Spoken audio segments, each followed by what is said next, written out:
Okie dokes, let's answer this question here. So question 12, the table below shows the speed in kilometers per hour and the braking distance in meters of a car traveling at 8 different speeds. A scatter plot has been constructed from this data.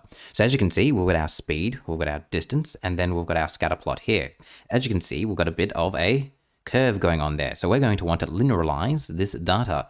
And sure enough, we read the scatter plot shows that the association between distance and speed is non-linear. A squared transformation is applied to the variable speed to linearize the data. So we're squaring our speed there. So that is applying a transformation to our x variable there. So x squared.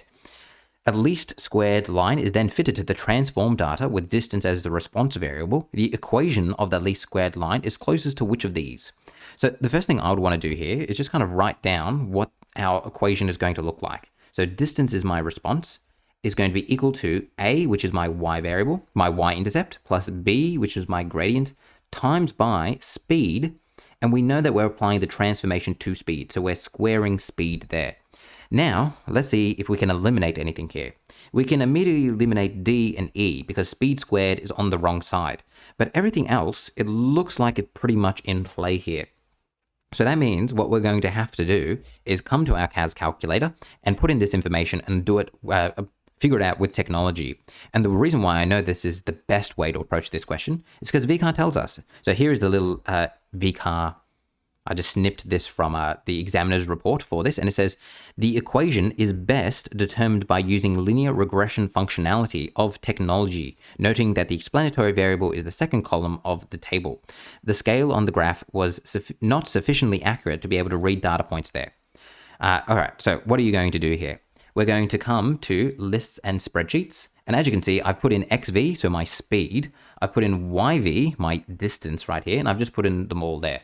The next thing I want to do is come to here and say, all right, I now want to apply a transformation of squaring my x variable. So we'll just call it SQXV. So I'm squaring the x variable there.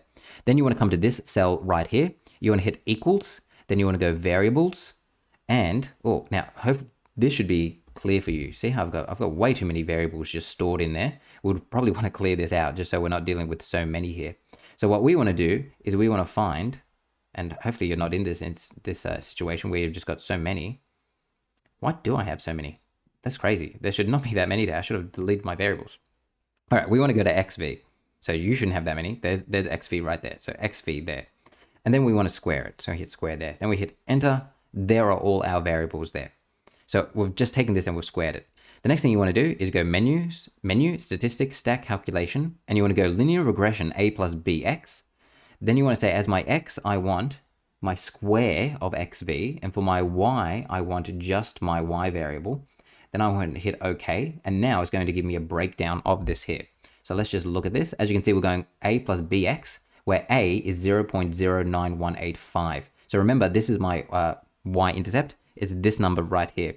So that should be 0.0, it looks like it should be c, because I've got 0.092 there. And sure enough, B is going to be 0.0055555. So it's going to be that one right there, 56. So my answer here will be C. So yes, you do have to use your technology to answer this the best way possible. All right, that's it. If you're still here, you might be wondering, and this could be me being silly or VCAR not making a mistake here. It says, noting that the explanatory variable is in the second column of the table. The second column of the table, the explanatory variable is in the second column of the table. Here's the table. This is my first column, right? That's my second column.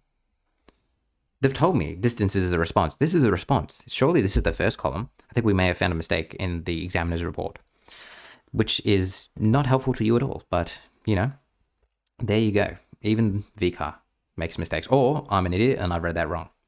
I don't know why you've watched this video this long. All right, I'll see you in the next one.